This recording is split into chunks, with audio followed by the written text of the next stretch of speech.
네, 말씀을 시작하면서 조금 무거운 이야기를 오늘 말씀 전체적으로 좀 무겁습니다. 하루 이틀 이야기는 아니지만 요즘 뉴스를 보면 좀 답답하고 마음이 무너지는 일들이 계속 보여집니다. 말도 안 되는 사건과 사고들이 매일같이 쏟아지죠.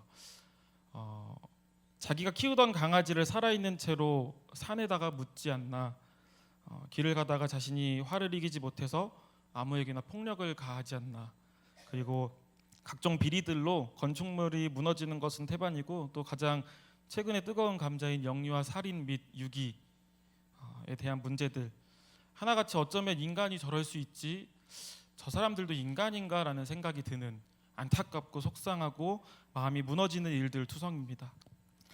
시편 15편 1절에 보면 시인이 이렇게 이야기하고 있습니다. 여호와여, 주의 장막에 머무를 자 누구 오며 주의 성산에 사는 자 누구 오니이까. 시인이 이 세상이 썩을 대로 썩어 있기 때문에 주의 장막에, 주의 성산에 들어갈 사람이 과연 누가 있겠습니까? 통탄하는 마음으로 시를 쓴 것이죠. 늘 그랬겠지만 지금 우리가 사는 세상 역시 크게 다르지 않습니다. 그래서 크리스찬 극 작가, 이제 기독교의 연극 같은 걸 쓰는 작가인 머레이 와츠는 이렇게 표현했습니다. 너무 끔찍하다. 폭력, 비윤리, 선정적인 장면, 썩을 대로 썩었구나. 바로 오늘 말씀은 우리에게 양심의 찔림을 주면서 시작이 됩니다. 어떤 찔림이냐면요, 세상이 썩을 대로 썩은 것은 사실입니다. 인정할 수밖에 없습니다. 그러나 그 이전에 과연 그 썩은 세상에 소금은 있었는가 하는 양심의 찔림입니다. 우리가 그리스도인으로서 그 세상에서 먼저 소금의 역할, 빛의 역할을 감당했었나 하는 찔림이죠. 그 성도님들께 그리고 저 스스로에게 권면드립니다. 우리는 하나님의 백성이기에 누구나 자신이 처한 곳에서 하나님의 부르심을 받았다는 소명의식을 가지고 살아가야 하는 줄로 믿습니다. 우리 아까 찬양도 했었죠. 하나님의 부르심에는 후회하심이 없다라는 고백. 하나님께서 우리를 각자의 삶의 자리로 부르셨으니 그 자리에서 내 맘대로 살아가기보다는 하나님의 자녀답게, 하나님의 후회 없으신 백성답게 살아가는, 그리고 죄책감을 가지고 살아가는 게 아니라 책임감을 기억하며 살아가는 저와 우리 성도님들 되시기를 소망합니다. 네, 왜 이런 이야기를 하는가 하면 오늘 말씀에 원래 주어진 제목은 제자의 길 하고 이제 부제가 선교였습니다. 무엇이겠습니까? 방금 우리가 살펴본 것과 같이 주어진 자리에서 복음을 전해야 한다 이 말입니다. 그래서 말씀을 시작하면서 오늘 본문을 먼저 함께 살펴보고자 합니다. 예수님의 지상 대명령이라고 불리는 마태복음 28장 18절부터 20절까지의 말씀 우리 같이 한 목소리로 함께 읽어보도록 하겠습니다. 시작. 예수께서 나와 말씀하여 이르시되 하늘과 땅의 모든 권세를 내게 주셨으니 그러므로 너희는 가서 모든 민족을 제자로 삼아 아버지와 아들과 성령의 이름으로 세례를 베풀고 내가 너희에게 볼지어다 내가 세상 끝날까지 너희와 항상 함께 있으리라 하시니라. 아멘.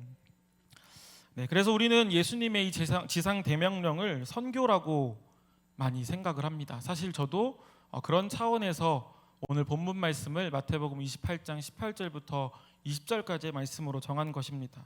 하지만 이 지상 대명령의 첫 글자 지는요, 땅 지자가 아니라 이룰 지자입니다.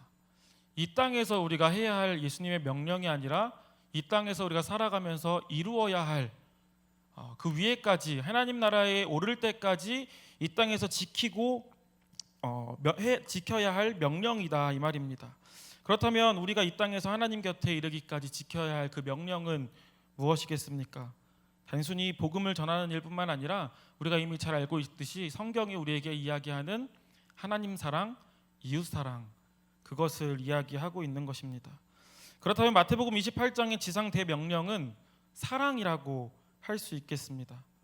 지상 대명령은 선교가 아니다라는 것이 아니라 지상 대명령은 사랑으로 조금 더 넓은 의미로 확대해서 예수님께서 다시 하나님 곁으로 가시기 전에 우리에게 당부하시고 부탁하시고 명령하신 것은 하나님을 사랑하고 이웃을 사랑하라 이 말을 하고 있다라는 것입니다. 야고보서 2장 8절부터 9절에서도 이렇게 이야기합니다. 너희가 만일 성경에 기록된 대로 내 이웃 사랑하기를 내 몸과 같이 하라 하신 최고의 법을 지키면 잘하는 것이거니와 만일 너희가 사람을 차별하여 대하면 죄를 짓는 것이니 율법이 너희를 범법자로 정죄하리라. 아멘. 하나님을 사랑하고 이웃을 사랑한다면 우리는 자연스럽게 복음을 전하게 됩니다. 내가 알고 있는 그 영생의 비밀을 내가 사랑하는 사람이 모르고 있는데 왜 가만히 있겠습니까? 당연히 자연스럽게 전하게 됩니다. 오늘 함께 나누는 제자의 길은요, 복음을 전하는 것에 대해서 이야기하고 있지만 사실 그에 앞서 우리 가운데 분명해야 하고 확신해야 하고 행해야 하는 사랑인 줄로 믿습니다. 지상 대명령에 대한 이러한 지식을 우리가 조금 바로 잡았다면 이제는 그 사랑의 조금 더 구체적인 방법, 오늘 말씀의 원래 주제인 복음 전도에 대해서 조금 더 알아보고자 합니다.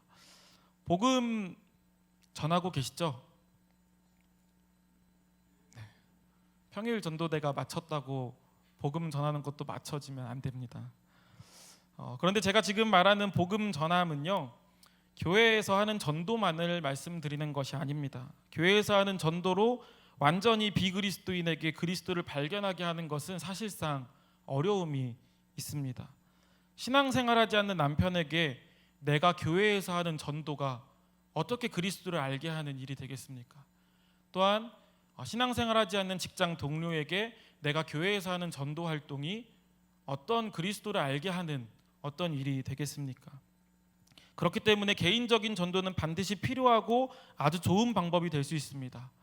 그들의 삶을 잘 알고 그들과 삶을 공유하기 때문에 개인의 삶에서 복음을 증거하는 것 아주 굉장히 중요하고 좋은 방법이라고 할 수 있는 것이죠.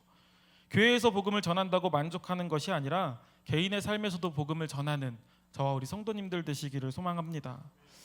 다만 마찬가지로 개인적인 복음 전도만으로 만족해서는 안 되는 것입니다. 남아프리카 공화국의 저명한 신학자이자 선교학자인 데이빗 보시라는 사람이 이런 말을 했습니다. 개인과 함께 시작하지 않는 기독교는 시작하지 않는다. 그러나 개인과 함께 끝나는 기독교는 끝난다. 무슨 말인지 이해가 되시나요? 개인과 함께 개인적으로 복음을 전하지 않으면 시작할 수가 없다. 그러나 개인과 함께만 있으면 거기서 기독교도 끝난다라고 이야기를 한 것이죠. 하나님께서 한 영혼을 소중하게 생각하시는 것은 분명한 사실입니다. 그러나 하나님의 궁극적인 목적은요, 이 땅을 치유하고 열방과 땅에 속한 모든 것이 하나님 나라에 들어가는 것인 줄로 믿습니다. 그렇기 때문에 지역을 향한, 민족을 향한, 열방을 향한 복음 전도는 개인적인 복음 전도와 함께 계속 우리 삶 가운데 나타나야 하는 것인 줄로 믿습니다. 특별히 누구보다 열심히 복음을 전했던 빌립이라는 사람의 이야기를 통해서 오늘 말씀을 조금 더 살펴보려고 합니다. 우리가 알고 있듯이 유대인들에게 사마리아 사람은요 서로 상종할 수 없는 이방인이었습니다. 그러나 말씀 속에 등장하는 빌립은 사마리아로 복음을 들고 떠납니다. 무엇이 빌립을 그렇게 담대하게 복음을 전하게 하였는지 말씀을 통해서 살펴보고자 합니다. 첫째로는 빌립은 성령이 충만한 사람이었습니다. 우리 아까 찬양할 때 고백했었죠. 성령의 불길. 저는 오늘 찬양 뒤에서 같이 찬양하는데 제가 찬양할 때랑 또 다른 성령의 불길로 우리 교회가 불타는 그런 모습을 뒤에서 지켜봤습니다. 사도행전 6장 3절 제가 읽어드리겠습니다. 형제들아 너희 가운데서 성령과 지혜가 충만하여 칭찬받는 사람 7을 택하라. 우리가 이 일을 그들에게 맡기고. 아멘. 빌립은 복음을 전해드는 후로부터 성령이 충만한 사람인 듯합니다. 왜냐하면 그냥 그렇게 신앙생활하고 있었는데 성령 충만한 사람을 뽑으라고 했을 때 빌립이 뽑힌 걸 보면 그런 듯합니다. 또한 사도행전 6장의 내용들을 보면요, 7 집사로 선택받은 후에 스데반과 함께 당연히 동행을 했을 것이고요. 그리고 스데반 집사가 은혜와 권능이 충만해서 기사와 표적을 민간에게 행하는 것도 함께 지켜봤을 것입니다. 그리고 스데반 집사가 지혜와 성령으로 말할 때 아무도 당해내지 못하는 것도 옆에서 함께 지켜봤을 것입니다. 지켜보기만 했겠습니까? 함께 성령의 충만함도 입었을 것이고 더불어 시간이 지남에 따라서 자기 자신도 성령이 점점 더 충만해짐을 당연히 느낄 수 있었을 것입니다. 그리고 사도행전 7장에 기록된 스데반 집사님의 설교와 그 순교가 결정적이었습니다. 그 후에 빌립은 아무도 복음을 전하러 가지 않았던 사마리아로 복음을 들고 발걸음을 옮깁니다. 성령의 충만함이 초대교회 제자들 가운데 계속해서 부어진 것이죠. 차고 넘치니까 흘러가는 것은 아주 자연스러운 것 아니겠습니까? 사도 바울 역시 데살로니가 전서 1장 5절에서 이렇게 말한 바 있습니다. 이는 우리 복음이 너희에게 말로만 이른 것이 아니라 또한 능력과 성령과 큰 확신으로 된 것임이라. 우리가 너희 가운데서 너희를 위하여 어떤 사람이 된 것은 너희가 아는 바와 같으니라. 아멘. 여기서 말하는 큰 확신의 헬라어는요, 플레로포리아라는 단어인데요, 이 단어에 숨겨진 의미가 있는데 컵에 물이 가득 차 넘치려고 하는 것을 연상하게 하는 의미가 있다라고 합니다. 스데반 집사님뿐만 아니라 빌립 안에 성령이 가득 차서 넘치기 때문에 그들이 가는 곳이면 어디든지 성령님이 전파된 겁니다. 그냥 자연스럽게 차고 넘치기 때문에 성령이 증거되었다 이 말이죠.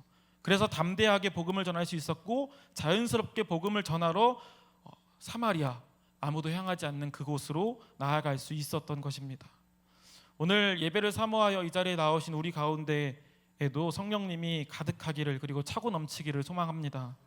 그때 우리는 누구보다 담대하게 복음을 증거하게 될 줄로 믿습니다. 빌립이 복음을 담대하게 증거할 수 있었던 두 번째 이유는 활동하시는 하나님을 보았기 때문입니다. 앞서 언급했던 것들과 동일합니다.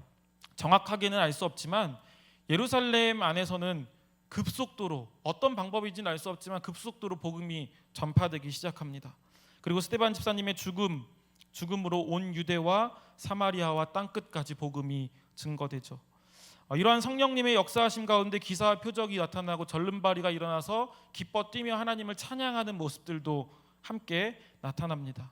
분명히 복음이 널리 전해지고 있지만 동시에 반대하는 사람들도 늘어납니다.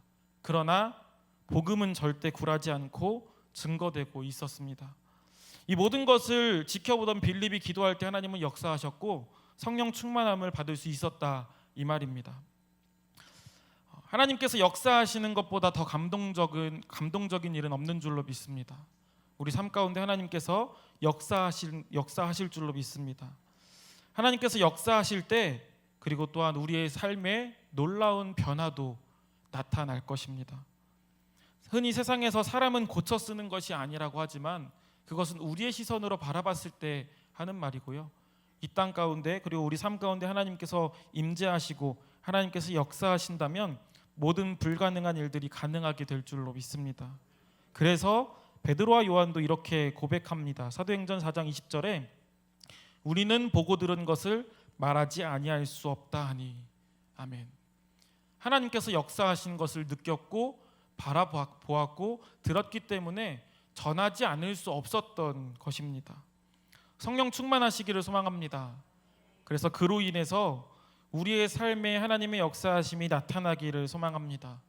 또한 그것으로 인해서 우리가 보고 들은 것을 전하지 않을 수 없는 그 감동이 우리 삶에 가득하기를, 강력히 나타나기를 소망합니다. 빌립이 복음을 담대히 전할 수 있었던 세 번째 이유는 이것입니다. 고난을 당하는 것입니다. 마찬가지로 아까 우리 고백했던 찬양의 가사에 보면 복음을 전파하려면 희생을 각오하느냐라는 가사가 있지 않았습니까? 고난을 당하자 더욱더 박차를 가해서 복음을 전한 것입니다. 7 집사로 선택을 받은 스데반 집사님은 체포되고 재판을 받습니다.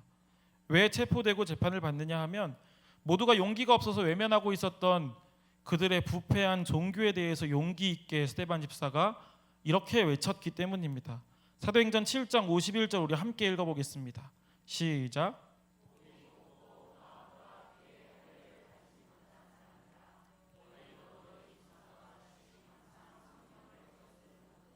아멘. 이러한 이야기를 했기 때문에 모두가 알고 있었지만 용기가 없어서 내뱉지 못하던 그 말을 했기 때문에 죽음을 면치 못한 것입니다. 그러나 동시에 그로 인해서 모든 교회가 용기를 얻기 시작합니다. 독일의 신학자인 보네퍼 목사님은 이렇게 이야기합니다. 교회는 복음을 위해 핍박받고 순교당하는 사람들의 공동체다라고 이야기를 했습니다.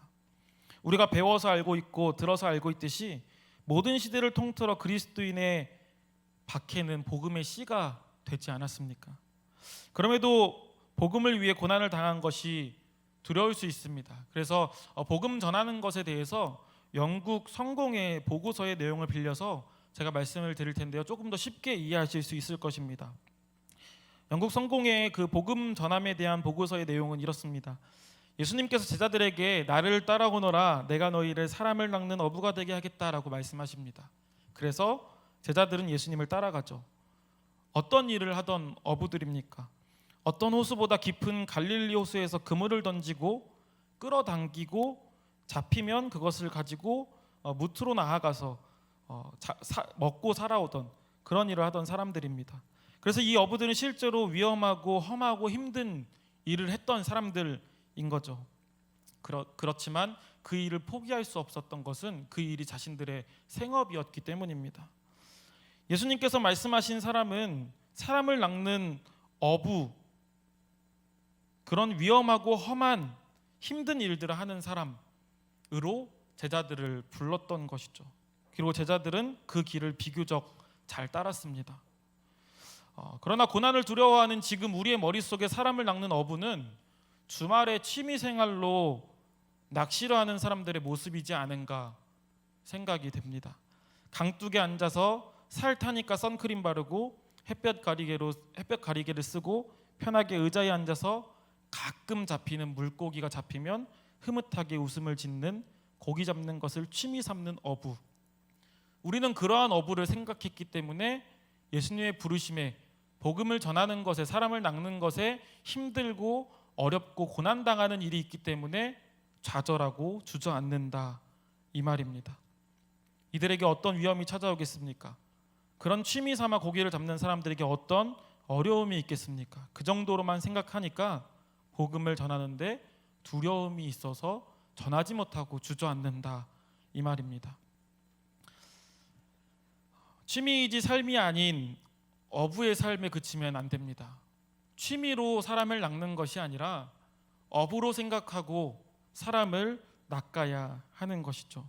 그것이 예수님의 부르심이고 제자들이 먼저 보여준 제자의 길인 줄로 믿습니다. 성령이 내 안에 차고 넘쳐서 복음을 전하지 않을 수 없는 저와 우리 성도님들 되시기를 소망합니다. 그것이 제자의 길을 걷는 우리의 참된 모습인 줄로 믿습니다. 말씀을 정리해 보겠습니다. 성도님들은 복음의 증인입니다. 네, 성도님들을 모르셨을 수도 있겠지만요, 성도님들은 복음의 증인입니다. 증인이라 함은 어떤 사실을 증명해내는 사람, 어떤 사실을 증명하는 사람이라고 합니다. 그렇다면 우리가 복음의 증인, 무엇을 증명해야 하겠습니까? 예수 그리스도를 증명해야 합니다. 오늘 말씀에 나오는 빌립도 사도행전 8장 5절에 보면 빌립이 사마리아 성에 내려가 그리스도를 백성에게 전파하니, 그리스도를 전했다고 하죠. 사도행전 8장 12절에서도 빌립이 하나님 나라와 및 예수 그리스도의 이름에 관하여 전도함을 그들이 믿고 남녀가 다 세례를 받으니 예수 그리스도에 대해서 전하였습니다. 사도행전 8장 35절에서도 빌립이 입을 열어 이 글에서 시작하여 예수를 가르쳐 복음을 전하니, 빌립은 성령 충만하여 예수 그리스도만을 전하는 사람입니다. 성도님들의 삶의 자리에서 하나님의 부르심을 받은 백성임을 기억하고 때로는 교회에서, 때로는 개인적인 삶의 자리에서, 그리고 언제나 삶으로 복음을 전하는 삶을 사시기를 소망합니다. 방금 이 겉면을 설교문에 적으면서 제 머릿속에 떠오른 한 가지 일이 있었습니다. 저는요 적어도 설교 시간에 전한 말씀대로 살자라는 나름대로의 철학이 있습니다. 말이 거창해서 철학이지 내가 전한 대로는 지키고 살아야지 하는 생각으로 말씀을 늘 준비합니다. 그래서 과거에 사역을 처음 시작했을 때 중학생 아이들 가운데 앞에서 하나님 말씀을 전할 때 얘들아 재미로라도 타로 점 보는 게 아니다 라고 해서 실제로 너무 궁금했지만 한 번도 타로 점을 본 적이 없습니다. 제가 이 권면을 적으면서 생각난 일이 이것이 아니라요, 성도님들 들으시기에는 웃기는 이야기가 될 수도 있지만요, 진실한 사람이 되고자 지키지 못할 내용을 설교 시간에 언급하는 것을 피하기도 했었습니다. 그러는 제가 매일같이 선포하고 다짐하고 말씀 전하는 것은 삶으로 예배드려야 한다라는 것이죠. 그런데 최근에 있었던 일입니다.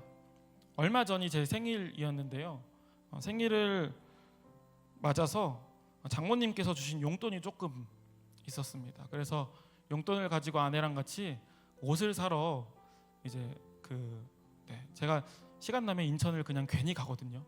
옷을 사러 인천에 있는 한 쇼핑몰에 갔습니다. 근데 제가 저에게 뭐 돈을 투자하는 것이 좀 인색하기도 하고 돈 쓰는 게 좀 신중해서 물건을 잘 못 골라요. 그래서 같은 가게 세 군데를 거의 뭐 한 40분 동안 계속 돌아다녔습니다. 그래서 아내가 옆에서 빨리 사라고 했는데 고르지 못해서 계속 똑같은 옷을 들었다 놨다 하면서 머뭇거리고 있었습니다. 그런데 뒤에서 따라오던 아내가 갑자기 안 보이는 거예요. 그래서 왜 그런가 하고 지켜봤더니 저 뒤에 어르신이 실수를 한 것 같아라고 이야기를 하는 겁니다. 그래서 아내의 시선이 머문 곳을 봤더니 거동이 불편하여서 아주 느리게 걸으시던 한 어르신이 걷다가 쇼핑몰에서 소변을 보신 것이죠. 이미 옆에는 한 젊은 여자분이 이것저것 물으면서 도움을 주고 있었습니다. 그 순간 머리가 굉장히 복잡해졌습니다. 몸이 피곤해서 얼른 옷을 사고 집에 가서 쉴 생각이었는데 도와드려야 하나라는 생각이 있었기 때문입니다. 결론부터 중간에 말씀드리면 이 이야기가 미담이었으면 제가 제 입으로 하지 않았겠죠. 옆에 도와드리던 여자분이 계셨기 때문에, 그리고 그분의 움직임을 추측하건대 그 백화점 직원을 부른 상황이길래 그냥 발걸음을 옮기려고 했습니다. 그리고 마침 한 30, 40대 돼 보이는 남자분도 도우려고 그 무리 가운데로 합류하기에 그냥 발걸음을 옮겼습니다. 옆에서 아내는 도와드리자, 들어보니까 집이 멀다고 하시는데 수건이라도 차에 깔고 모셔다 드리자라고 이야기를 했습니다. 근데 선뜻 제 마음은 움직이지 않았습니다. 그래도 마음은 괜히 급해서 얼른 이미 아까 갔던 가게에서 아까 봤던 옷을 그냥 얼른 사버렸습니다. 그리고 다시 시선을 돌려서 아까 그분이 계시던 곳에 봤더니 백화점 직원 두 분과 아까 돕던 여자분 그리고 합류했던 남자분의 도움으로 거동이 불편하시기 때문에 휠체어를 타고 이동하고 계셨습니다. 그런데 끝까지 그 상황에서도 아내는 지금이라도 가서 돕자고 했지만 선뜻 제 발걸음은 움직이지 않았습니다. 하나님 앞에서 그리고 아내 앞에서 너무 부끄러운 일이었지만 과연 저한테 무엇이 중요했는지 선뜻 움직일 수가 없었습니다. 돌아보니까 저는 아닌 척했지만 그저 취미로 사람을 낚는 어부가 아니었나 하는 생각이 들었습니다. 분명히 이 이야기는 적어도 우리 교회에서의 제 사역에 대해서 도움이 될 만한 이야기는 아닐 겁니다. 그러나 삶으로 예배를 드려야 한다고 늘 선포하는 저에게, 그리고 오늘 삶으로 예배를 드려야 한다, 삶으로 복음을 전해야 한다, 그것이 제자의 길이다 하는 말씀을 듣는 우리 성도님들 마음 가운데 작게나마 울림이 있기를 소망합니다. 세상의 시선에 부끄러워하지 아니하고 성령 충만함으로 나의 이웃들을 사랑하며 복음을 전하는 삶을 사시기를 권면드립니다. 예수 그리스도만 전하는 삶을 사시기를 소망합니다. 또한 주의 성전에 주의 장막에 들어가기에 합당한 삶을 살아서 하나님 보시기에 기뻐하시고 칭찬하실 만한 복음의 증인이 되는 그런 삶을 사시는 성도님들 되시기를 간절히 소망합니다. 기도하겠습니다. 할렐루야. 사랑과 은혜가 많으신 주님, 우리를 사랑하여 주시니 감사합니다. 이미 갚을 수 없는, 말로 표현할 수 없는 그 큰 사랑을 내가 받았기에 나도 하나님을 사랑하며 이웃을 사랑하며 오늘을 살아갑니다. 그러나 그 사랑이 그저 취미로 사람을 낚는 어부가 되겠다고 다짐했던 우리의 모습이 아닌지 돌아봅니다. 이제는 제자들과 같이 나의 삶을 다하여 삶으로 예배드리며 삶으로 복음을 전하며 살아가는 하나님의 귀한 자녀, 사람을 낚는 어부가 될 수 있도록 인도하여 주시옵소서. 우리를 복음의 증인 삼아 주시니 감사합니다. 나의 삶의 작은 순간마저도, 나의 삶의 작은 행동과 말투와 모습마저도 그 삶을 통하여서 복음이 증거되는 귀한 증인의 삶을 살아가는 예수 그리스도의 제자, 우리가 될 수 있도록 인도하여 주시옵소서. 오직 주님께서 함께 하실 것을 믿습니다. 감사합니다. 주님, 예수 그리스도의 이름으로 기도합니다. 아멘.